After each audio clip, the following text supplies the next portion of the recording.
नमो भगवते वासुदेवाय नमः। नारद जी बोले, हे राजन, यही कारण है कि कार्तिक मास के व्रत उद्यापन में तुलसी की जड़ में भगवान विष्णु की पूजा की जाती है। तुलसी भगवान विष्णु को अधिक प्रीति प्रदान करने वाली मानी गई है। राजन, जिसके घर में तुलसी वन है वह घर तीर्थ स्वरूप है। वहाँ यमराज के दूत नहीं आते हैं। तुलसी का पौधा सदैव सभी पापों का नाश करने वाला तथा अभीष्ट कामनाओं को देने वाला है।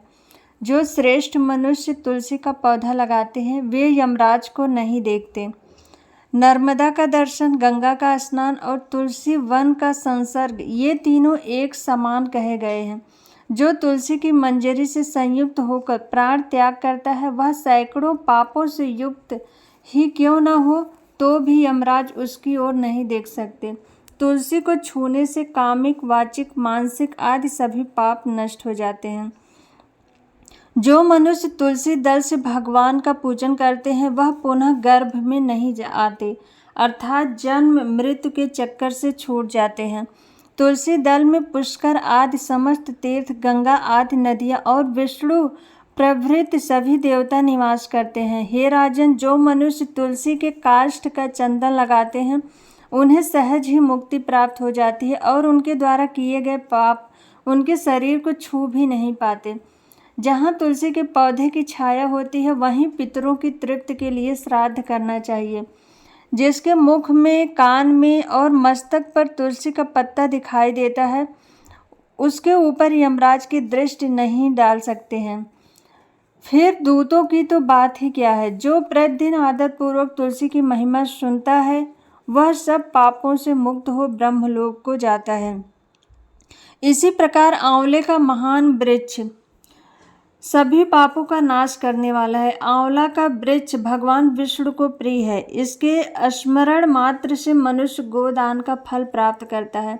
जो मनुष्य कार्तिक में आंवले के वन में भगवान विष्णु की पूजा तथा आंवले की छाया में भोजन करता है उसके भी पाप नष्ट हो जाते हैं।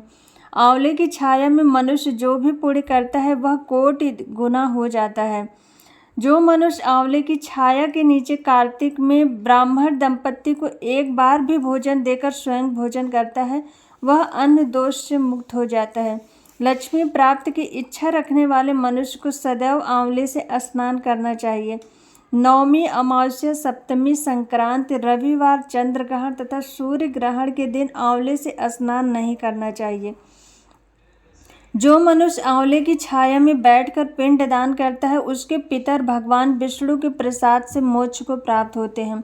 जो मनुष्य आंवले के फल और तुलसी दल को पानी में मिलाकर स्नान करता है उसे गंगा स्नान का फल मिलता है। जो मनुष्य आंवले के पत्तों और फलों से देवताओं का पूजन करता है उसे स्वर्ण, मणि और मोतियों द्वारा पूजन का फल प्राप्त होता है। कार्तिक मास में जब सूर्य तुला राशि में होता है तब सभी तीर्थ, ऋषि, देवता और यज्ञ आंवले के वृक्ष में वास करते हैं। जो मनुष्य द्वादशी तिथि को तुलसी दल और कार्तिक में आंवले की छाया में बैठकर भोजन करता है उसके 1 वर्ष तक अन्न संसर्ग से उत्पन्न हुए पापों का नाश हो जाता है। जो मनुष्य कार्तिक में आंवले की जड़ में विष्णु जी का पूजन करता है उसे श्री विष्णु क्षेत्रों के पूजन का फल प्राप्त होता है। आंवले और तुलसी की महत्ता का वर्णन करने में श्री ब्रह्मा जी समर्थ नहीं है। इसीलिए धात्री और तुलसी जी की जन्म कथा सुनने से मनुष्य अपने वंश सहित भक्ति को पाता है।